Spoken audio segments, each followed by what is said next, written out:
Reading greens is one of the three elements really to successful putting. You need to read it well, you need to set the ball on the correct line, and then you need to hit it at the right speed. But reading is part of the process, a very important part. Now, very often your first choice can be the right one.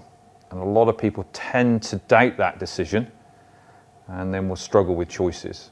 I'm not one of those people. I will tend to sort of just take it as I see it, and if I'm happy with that line, I will work on that, and that's exactly what you should be doing. But it's more than that, green reading. You need to find your lowest point very often on the greens, and you can walk just simply around the hole and have a look at the topography of the green and see how it's falling and make a decision. That could probably enhance and reinforce your first thought, which is really important.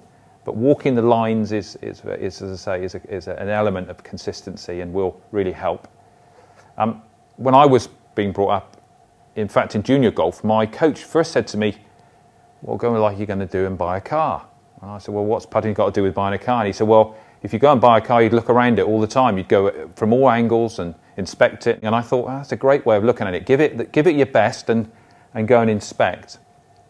And I think the two elements of trusting your first decision, go with it. That's virtually an 8 out of 10 for me.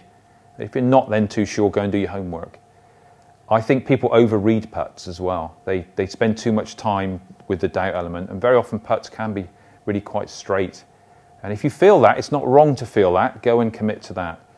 So it's doing the reading, doing the homework, and from there, green reading should be really fairly straightforward.